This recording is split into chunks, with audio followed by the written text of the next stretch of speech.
गोपाला भजो गिरिधर गोविंद गोपाला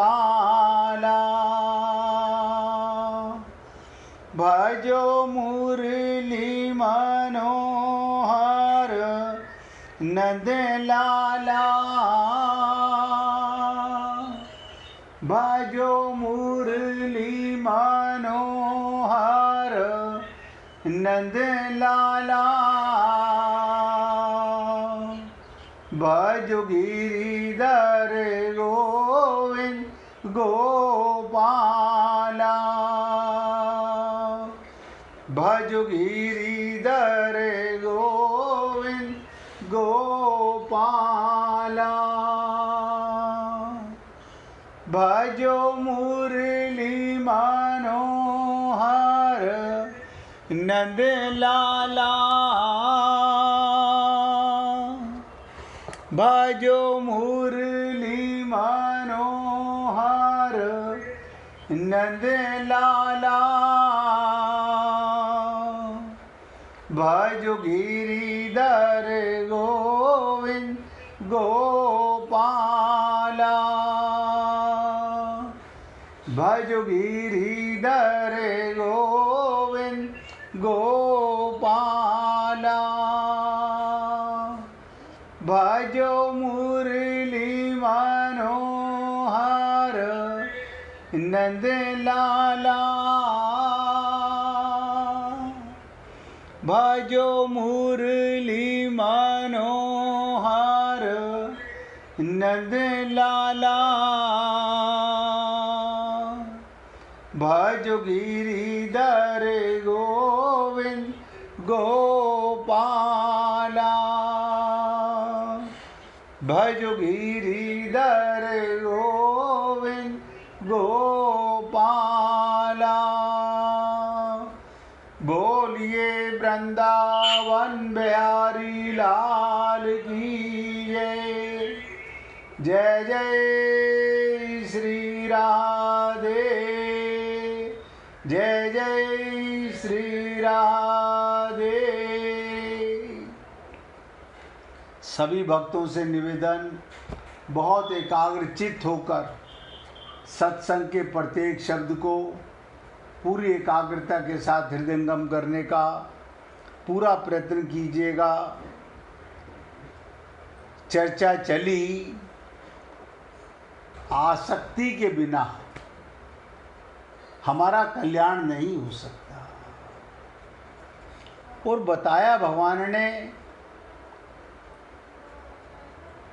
अगर आसक्ति नहीं करेंगे तो भगवत प्राप्ति में क्या सरलता है, इसकी चर्चा आपके साथ गीता के 3 अध्याय के 20वें श्लोक में चल रही है। वो चर्चा शुरू करने से पहले आप सबको एक छोटा सा चर्चा करना चाहता हूँ, बताने के लिए कि भगवत प्राप्ति में मूल चीज़ की कठिनता क्या है। क्या मतलब? मैं की समाप्ति और भगवान की प्राप्ति। एक एक शब्द ध्यान दीजिएगा, मैं की समाप्ति और भगवान की प्राप्ति।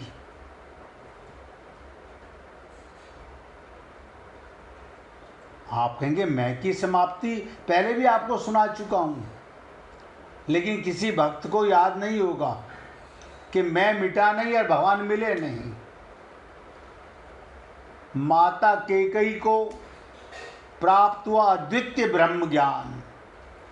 देखिएगा, वही ब्रह्म ज्ञान आप और हम लोगों को मिल सकता है, लेकिन कब? जब मैं की समाप्ति हो जाए। माता कैकेयी को अद्वितीय ब्रह्म ज्ञान हुआ।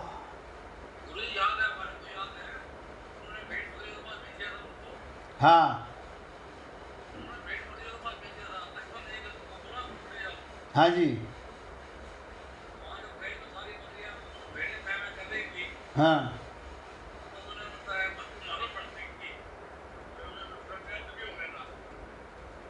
अब आप सोचिए, आपको मालूम है और आपको याद है, लेकिन मैं तो मिटा नहीं, अज्ञान तो हमारा मरा नहीं, आसक्ति तो हमारी मरी नहीं। आज इसी बात को दूसरी तरीके से समझाने का प्रयत्न करते हैं। पश्चाताप से प्रज्ञा तक की यात्रा। क्या मतलब?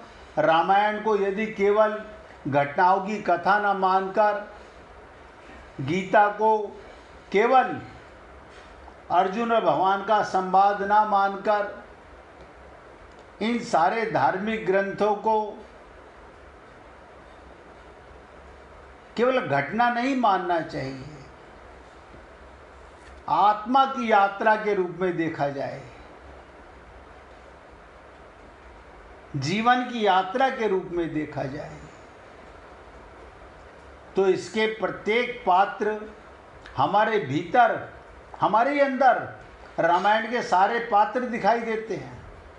माता कैकेयी भी ऐसी एक पात्र है जिन्हें सामान्य दृष्टि से दोषी ठहराया जाता है आज तक, पर आध्यात्मिक दृष्टि से वो अहंकार के विसर्जन और ब्रह्म बोध की साक्षात प्रतिमा बनकर सामने आती हैं, जिन्हें आत्मज्ञान हुआ।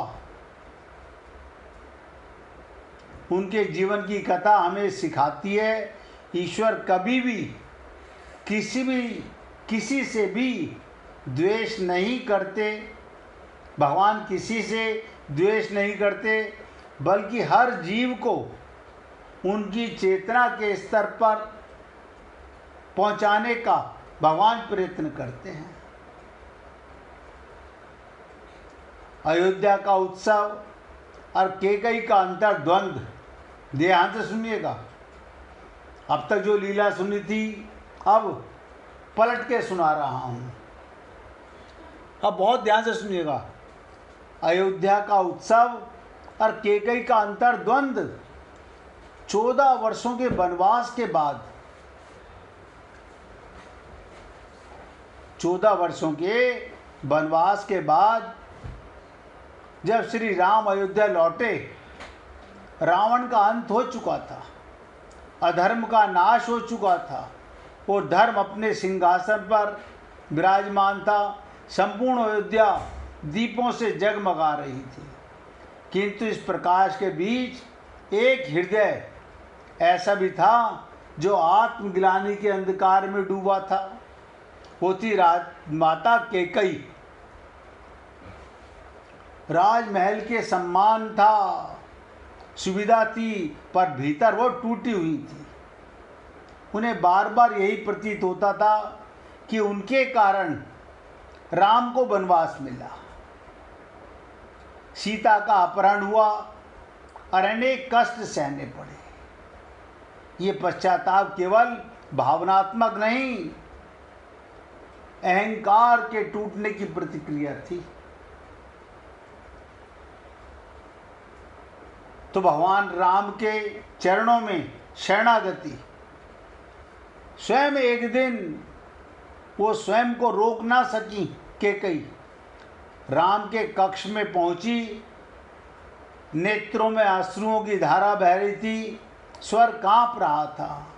उन्होंने कहा, राम, मैंने पुत्र मोह में, और आप और हम लोग किसी न किसी मोह में ऐसा करते हैं। हमारी आसक्ति किस कारण से है? अगर आप गहराई में जाकर देखोगे, मोह ही मेल कारण है। मोह का मतलब शरीर से मोह, रिश्तों से मोह, धन से मोह और अनेक वस्तुएं आप जानते हो मोह का ही कारण है। आसक्ति का मतलब इसके पीछे छुपा हुआ मोह ही मूल कारण है। तो क्या कहा राम से कि मैंने पुत्र मोह में, मैं के आग्रह में आकर घोर अन्याय किया, और आप और हम लोग हर जन्म में ऐसा करते आ रहे हैं।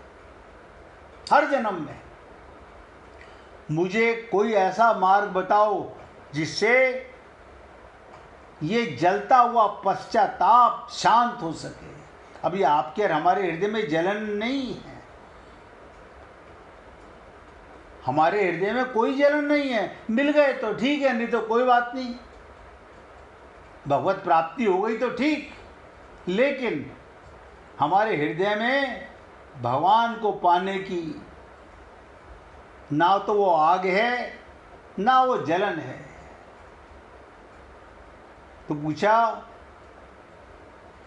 जिससे जलता हुआ पश्चाताप शांत हो सके और मेरे भीतर बैठे अज्ञान का नाश हो सके। अब आप सोचिएगा, हम सबके अंदर हम अपने को ज्ञानी मानते हैं, लेकिन हमें सब के अंदर कुछ ना कुछ अज्ञान भरा हुआ है। यहाँ केकई केवल क्षमा नहीं मांग रही थी, मुक्ति मांग रही थी।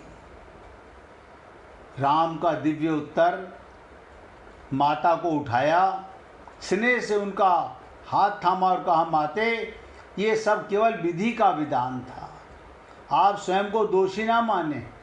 परंतु केकई जानती थी ये उत्तर उनके मन के बोझ को हल्का नहीं कर सकता। वो चाहती थी कुछ ऐसा, बताइए, भगवान की माता होकर आत्मज्ञान पाना चाहती हैं, और हम रोज आपसे निवेदन करते हैं, आत्मज्ञान बिना नर भटके, क्या मथुरा क्या काशी रे। और हम कर वही रहे हैं लकीर के फकीर होकर के। तब श्री राम के मुख पर एक रहस्यमयी मुस्कान आई।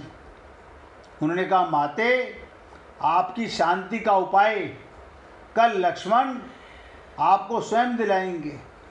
लक्ष्मण को मिला विचित्र आदेश, आप लोग सुन चुके हो कथा कि सरयू के तट पर ले जाना, जहाँ भेड़ें चरती हैं, उन्हें कुछ समय खड़ा रखना वहाँ पर, और उन्हें वहाँ उपदेश सुनवा कर वापस ले आना। अब आप सोचिए, लक्ष्मण जी आचार्य हैं, शेषनाग के अवतार हैं, वेदों के ज्ञाता राम, और भेड़ों में ब्रह्म ज्ञान पर, कि भेड़ों के अंदर जाकर के ब्रह्म ज्ञान होगा। लेकिन प्रभु की आज्ञा में तर्क नहीं। आप और हम लोग संत महात्माओं की बातों में तर्क करते रहते हैं अपने आप ही, केवल समर्पण नहीं होता। सरयू तट पर अद्भुत दृश्य। अगले दिन सरयू के तट पर हरियाली थी, शांति थी, भेड़ों का झुंड था, चारों ओर मैं की ध्वनि गुंजायमान थी। आज संसार में सुन के देखो, जब हम चर्चा करते हैं आपस में, मैं बताऊं, मेरी सुनो, मैं बताऊं, आपको नजर नहीं आया? कभी आया हो तो सोच के बताओ। हम भी तो भेड़ ही हैं जो मैं करते रहते हैं। माता केकई को भी बहुत दुख हुआ, क्या राम ने मेरा उपहास किया? क्या मुझे पशुओं से शिक्षा लेनी पड़ेगी? अगले ही क्षण उनके भीतर एक स्वर उठा, राम उपहास नहीं करते। अवश्य ही इस साधारण दृश्य में कोई गूढ़ सत्य छिपा है। मैं का बोध केकई के नेत्र बंद किए। उन्होंने उस ध्वनि को ध्यान से सुनने का। अब आप और हम लोग सोच के देखिएगा, 10 जने कहीं बैठे हो तो सब मैं, हम कभी एकाग्र होकर नहीं सुनते, कभी नहीं सुनते। हम तो अपनी मैं को सामने ले आते हैं, हम भी वही भेड़ बन जाते हैं। ध्यान से सुनना आरंभ किया, धीरे धीरे इन्हें अनुभव हुआ ये केवल भेड़ों की आवाज़ नहीं, ये तो अहंकार की निरंतर पुकार है। उसी क्षण उनके भीतर बिजली कौंध गई। उन्हें अपने जीवन के सभी निर्णय दिखाई देने लगे। मेरा पुत्र, मेरा वचन, मेरा अधिकार, मेरा मान। और उन्हें स्पष्ट दिख गया, यही मैं दुख की असली जड़ है। अब आप बताइए, आप और हम सब लोग उसी अहंकार को लेकर, मैं को लेकर भगवत प्राप्ति करना चाहते हैं। लेकिन जिस दिन आपको, हमें अपने अंदर ये अहंकार का अनुभव होगा, उसी दिन, सब नोट करें, मेरे बोलने से नहीं, जिस दिन आपको अपनी अज्ञानता का हम लोगों को महसूस होगा, उसी दिन हमारे अंदर ब्रह्म ज्ञान का उदय होगा। उस क्षण कैकेयी के हृदय में भी भीतर कुछ ऐसा टूट गया और आत्मज्ञान का जन्म हो गया। अहंकार चला गया और आत्मज्ञान प्रकट हो गया। मैं का बंधन टूटते ही, सब नोट करो, आसक्ति का बंधन टूटते ही उनके भीतर राम का प्रकाश, परम प्रकाश, आत्म प्रकाश, परमात्मा का प्रकाश भर गया। अब वो समझ चुकी थी, जब तक जीव, आप ध्यान से सुनो, आप हम लोग कौन है? जीव। मैं में जीता रहता है, तब तक वो संसार में यूं ही भेड़ों की तरह भटकता रहता है। और जिस दिन मैं मिट जाती है, उसी दिन भगवान प्रकट हो जाता है। पुनः राम के चरणों में लौटकर आई, राम के चरणों में शीश रख दिया, गदगद स्वर में बोली। अब आप सोचिएगा, मैं कहा, मैं माता थी, अब मां नहीं रही, अब जीव हो गई, आत्मज्ञान हो गया। अब अपने पुत्र के ही चरणों में शीश रख दिया। कैसे रखा? जब मैं चली गई। शरणागति कब होगी? जब मैं मिट जाएगा। शब्दों में तो आप और हम लोग हर जन्म में शरणागत होते हैं। राम आज क्या बोली? गदगद स्वर में बोली, राम आज भेड़ों ने मुझे सबसे बड़ा ज्ञान दे दिया। जब तक भीतर मैं की रट लगी रहती है, तब तक जीवन में केवल पश्चाताप और पीड़ा मिलती है। आज मैंने अपने में मैं को त्याग दिया। राम मंद मंद मुस्कुरा के बोले, माते यही ब्रह्म ज्ञान है। जहाँ मैं नहीं रहता, वहाँ भगवान प्रकट हो जाता है। आत्म प्रकाश में ही परमात्मा। कल देखिए, आप ही लोगों के बीच में ब्रिजमोहन जी ने पूछा, हमारे पास गंदा मन, गंदी बुद्धि, गंदा चित्त, हम गुरु को और भगवान को क्या समर्पित करें? आप बताइए, जैसा है वही तो समर्पित करेंगे। हम लोग पहले अपने को शुद्ध करेंगे। शरणागति से पहले शुद्धि ही नहीं हो सकती। हम लोग सब देखिएगा, एक गंगा में ब्राह्मण भी गोते लगा रहा है, महात्मा भी गोते लगा रहा है, संत भी गोते लगा रहा है और जमादार भी गोते लगा रहा है। कभी गंगा ने कहा कि हिंदू आना, मुसलमान मत आना, ब्राह्मण आना, शूद्र मत आना। सोचो, उसी गंगा में आपके बराबर में ही किसी जाति का व्यक्ति नहा रहा है, आपसे आगे नहा रहा है, आप उसी के जल में नहा रहे हो, लेकिन वहां आपकी बुद्धि ये काम नहीं करती। यहां संसार में कैसा अज्ञान जाग जाता है। इसलिए ये कथा केवल माता कैकेयी के लिए नहीं थी। अभी राजकुमार जी ने हमें याद दिला दिया कि आपने सुनाया था। मैं सुनाया तो था, लेकिन पूछना चाहता हूँ, क्या हमारा मैं का विसर्जन, आत्म प्रकाश की प्राप्ति, अहंकार का अंत और ईश्वर से मिलन का आरंभ हुआ क्या?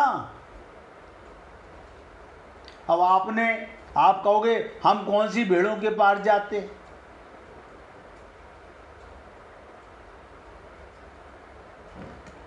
आपके अंदर हम खुद एक भेड़ी तो हैं। इसलिए हे पुण्य आत्माओं, आज फिर आपको 2 ही शब्दों में बता रहा हूँ, मैं की समाप्ति और भगवान की प्राप्ति। अब आप सोचो इसमें कितने जन्म गुजर जाएं, आज समाप्त हो जाएगी। आज ही आत्म प्रकाश अनुभव होने लगेगा। जब अहंकार बोलता है तो दुख जन्म लेते हैं, माया जन्म लेती है, द्वंद्व जन्म लेता है। सरयू तट पर भेड़ों की जो आवाज थी मैं, और माता कैकेयी को हुआ बोध। आप और हम लोग यही याद रखें, जब भी कभी बोलते हो मैं, तो सोच के देखना मैं आत्मा से बोल रहा हूँ या मैं शरीर से मैं कह रहा हूँ। बस मेरा आज का आप लोगों को ये कथा सुनाने का मूल कारण यही था। आज को दोबारा सुनाइए। आप रोज सुबह से शाम तक मैं कितना हजारों बार करते हो। सोचना जिसे मैं कह रहा हूँ वो आत्मा है, या फिर मैं स्त्री बन के मैं कह रहा हूँ, या पुरुष बन के मैं कह रहा हूँ, पति बन के मैं कह रहा हूँ कि पत्नी बन के मैं कह रहा हूँ, ब्राह्मण बन के मैं कह रहा हूँ या शूद्र बन के मैं कह रहा हूँ। मेरा को छोड़ो, तेरा अपनाओ। पूछिए मिश्रा जी। अच्छा कोई बात नहीं भैया। तो कहने का तात्पर्य, मेरा छोड़ो तेरा अपनाओ, तभी शांति, भक्ति और मोक्ष संभव होगा। इसलिए केवल आप लोगों से निवेदन कर रहा हूँ, अच्छा लगे तो जीवन में उतारने का प्रयत्न कीजिएगा। भगवत प्राप्ति किसी जन्म में कठिन नहीं थी, आज भी कठिन नहीं है। बस मैं को मिटाने के लिए अभी हम लोग कटिबद्ध नहीं हैं। पता है क्या सोच रहे हैं, अभी और 2-4 काम कर लेते हैं, थोड़ी जिम्मेदारियों से पूरा कर लेते हैं, फिर हम भेड़ों की आवाज़ सुन लेंगे। ये कल तक टालते टालते अनंत जन्म टल गए। इसलिए कहते ना, काल करे सो आज कर, आज करे सो अब। तो कल हम आपसे बात कर रहे थे कि कर्मों से नाशवान वस्तु, बहुत ध्यान से सुनिएगा, कर्मों से जो भी हम लोग कर्म करते हैं क्या पाते हैं? नाशवान वस्तु, संसार की प्राप्ति होती है। अविनाशी परमात्मा को नहीं पा सकते। पाना चाहते हैं राम रस, कर्म योग करते नहीं, और कर्मों से भगवान मिलते नहीं।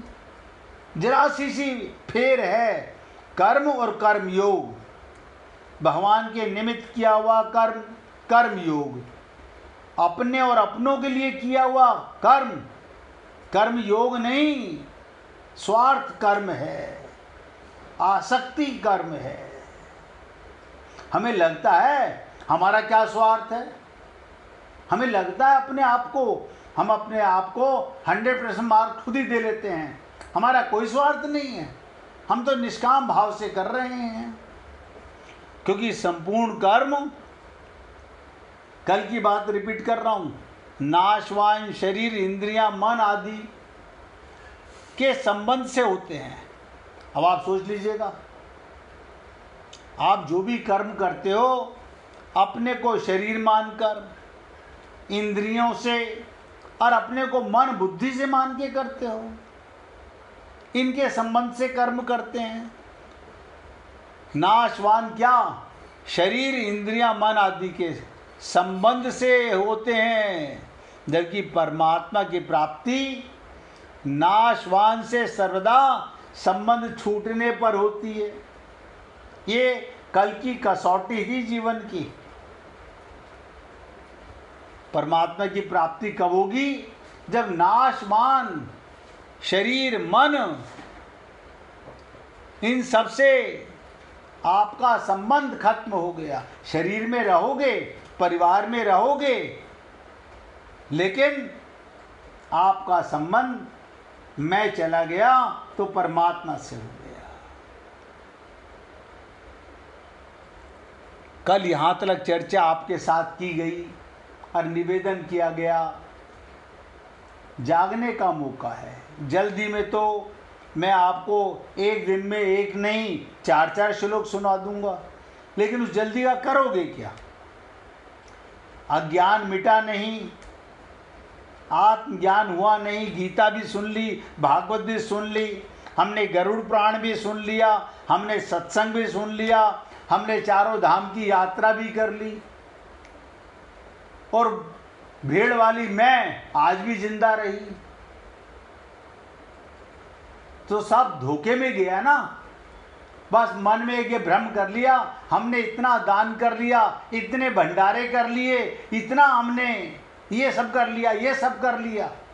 पहले मैं देखता था स्त्रियां नोट करती रहती थी, क्या क्या चीज 144 दान करनी है।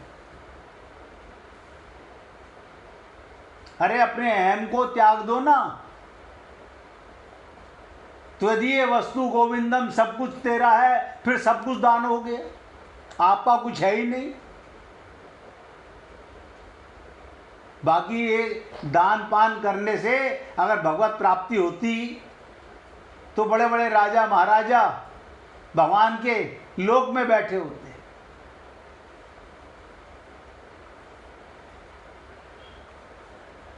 तो प्रत्येक कर्म का आरंभ और अंत होता है, इसलिए कर्म के फल रूप प्राप्त होने वाली वस्तु भी उत्पन्न और नष्ट होने वाली होती है।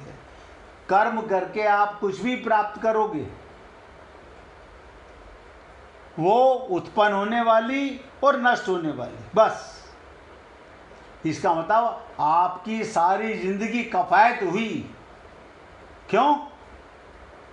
हमने ये बनाया, हमने ये बनाया, हमने ये कमाया, हमने ये कर लिया, ये सब तो समाप्त होने वाला है। कभी सोचा नहीं इस बारे में?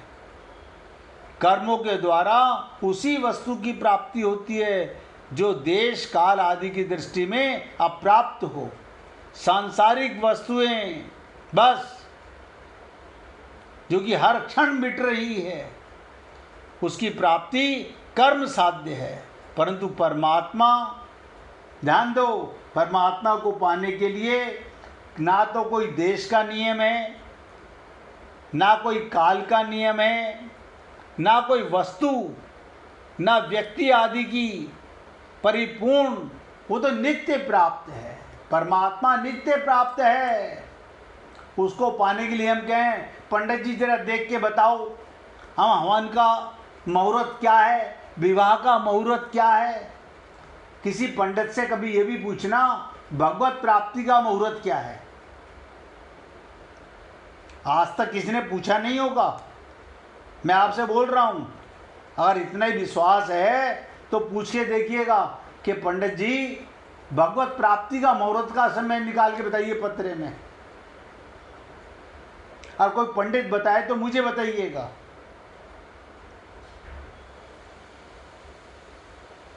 लेकिन ये खोपड़ी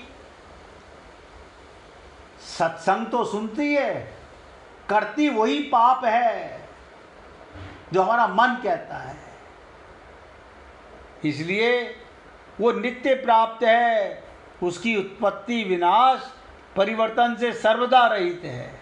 ना तो भगवान की उत्पत्ति होती है, ना भगवान का विनाश होता है, और ना परिवर्तन से सर्वदा रहित है। उनकी प्राप्ति स्वतः सिद्ध, भगवान स्वतः सिद्ध हैं और नित्य प्राप्त हैं। किसी कर्म से भगवान नहीं मिलेंगे। और आप हम लोग कर्म करके भगवान को पाना चाहते हैं। और भगवान कहते हैं, कर्मण्येवाधिकारस्ते मा फलेषु कदाचन। कर्म करो, फल की इच्छा मत करो। हम कहते हैं हमारा दिमाग खराब है, हम ऐसा कर्म क्यों करें। हम फल पहले सोचते हैं। यही कारण है सांसारिक पदार्थों की प्राप्ति चिंतन से नहीं होती है, जबकि परमात्मा की प्राप्ति चिंतन मुख्य है, चिंतन सुमिरन। लेकिन कौन करे? हम भाई एक बार गा लेते हैं, सुमिरन कर ले मना छिन छिन राधा रमना।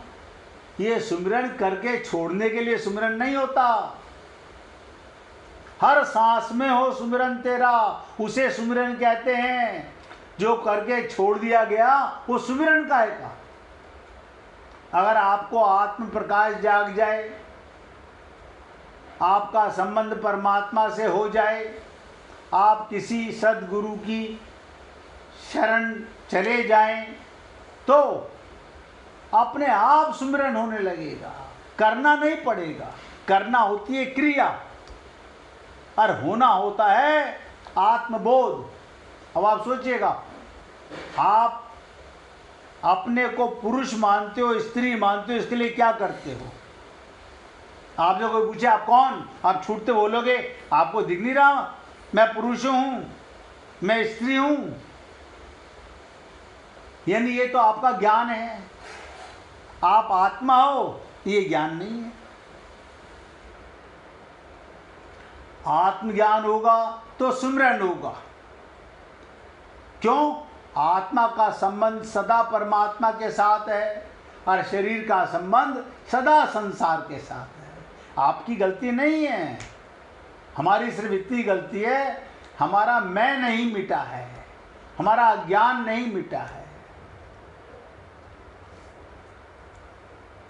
इसके लिए और थोड़ा चर्चा करेंगे 1 मिनट भगवान का कीर्तन करने के बाद। हरे कृष्ण